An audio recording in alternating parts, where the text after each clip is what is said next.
इससे पहले कर्नाटका विधानसभा के इस चुनाव प्रचार के दौरान अपनी जनसभाओं और रोड शो से समय निकालकर प्रधानमंत्री नरेंद्र मोदी कुछ ऐसे आदिवासी समुदाय के लोगों से मिले, बात की जिनके कई लोगों को हाल ही में ऑपरेशन कावेरी के तहत हिंसाग्रस्त सूडान से सुरक्षित देश लाया गया है। इस दौरान इस समुदाय के लोगों ने सूडान से सुरक्षित वापसी के लिए प्रधानमंत्री मोदी को धन्यवाद दिया और सूडान से लौटे इन लोगों ने कहा कि सरकार ने ये सुनिश्चित किया था कि उन्हें एक खरोंच भी नहीं आए और ये सब प्रधानमंत्री के प्रयासों की वजह से हुआ है। प्रधानमंत्री ने कहा कि दुनिया में कहीं भी किसी भी भारतीय को परेशानी हो तो सरकार तब तक चैन से नहीं बैठती जब तक समस्या का समाधान नहीं हो जाता।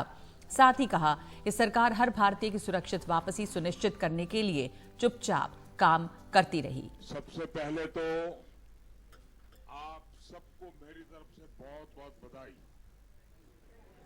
क्योंकि इतने बड़े संकट से कब पता चला? आप उस समय कहाँ थे? आप लोग साथ थे कि अलग अलग थे? हम सारे बताइए। हम सारे रूममेट थे। हाँ, एक ही रूम में सब लोग थे? सब एक ही होटल में, बाजू बाजू होटल था। बड़ा बड़ा साउंड आने लगा। पहला नंबर पानी वाला टैंक उड़ा दिया, दूसरा तीसरा नंबर लाइट का उड़ा दिया और चौथा सारा खाना पानी का सब उड़ाने लगे। बड़े बड़े माहौल में जाएगा, माहौल में उड़ा देंगे। एयरपोर्ट कुछ भी नहीं बचा। सर जी कुछ भी नहीं बचा और हमारे को इतना तकलीफ में हो गए। हम हमें को बचा लो, हमें को बचा लो, हमें को बचा लो।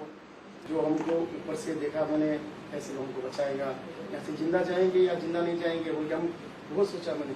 बच्चा कैसे खोज जाता है, उसको ढूंढ के कैसे निकालता है, ढूंढ के निकाल के घर में कैसे लेके आता है, ऐसे आप में निकालते हैं। 10-12 दिन तक भूखे रहे, एक ही कमरे में बंद रहे।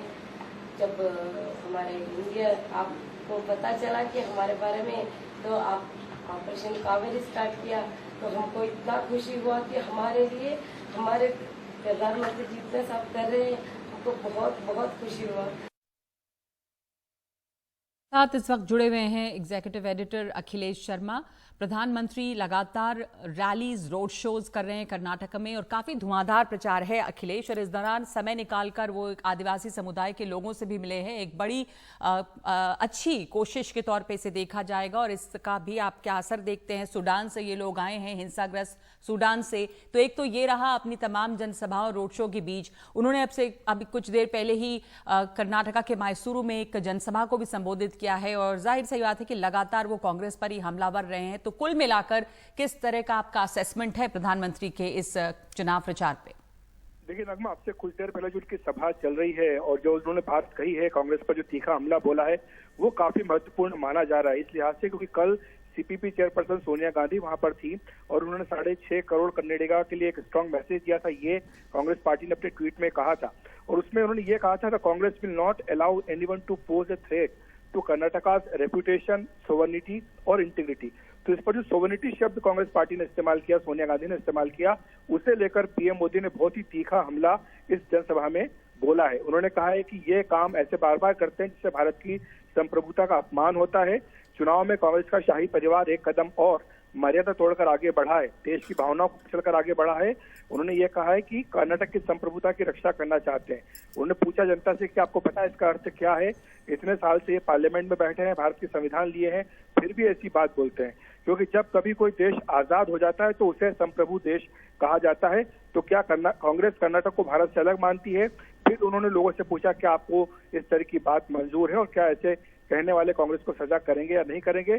कांग्रेस खुलकर कर्नाटक को भारत से अलग करने की वकालत कर रही है और फिर उन्होंने कहा कि टुकड़े टुकड़े गैंग की बीमारी कांग्रेस में इतने ऊपर तक पहुंच जाएगी, ये उन्होंने कभी नहीं सोचा था। जिन लाखों कन्नडिगा ने स्वतंत्रता आंदोलन में कांग्रेस योगदान किया, उनका अपमान कर रही है, करोड़ों कन्नडिगा का अपमान किया जा रहा है। उन्होंने कहा कि कर्नाटक भारत का अभिन्न अंग है और इसका कांग्रेस का इतिहास ये रहा है कि कांग्रेस ने भाई को भाई से बांट दिया, राज्यों को आपस में लड़ाया। तो ये काफी महत्वपूर्ण बयान है पीएम नरेंद्र मोदी का जो उन्होंने जनसभा में दिया है और सीधे सोनिया गांधी ने जो कल बात कही थी उसका जवाब उन्होंने दिया है नगमा। तो इस लिहाज से ये आप मान सकते हैं कि ये उनकी आखिरी सभा थी और इसमें जिस तरह से उन्होंने कांग्रेस पर तीखा हमला बोला है, इससे काफी सारी बातें जो है अब बदल सकती हैं पूरे चुनाव के माहौल में। जी।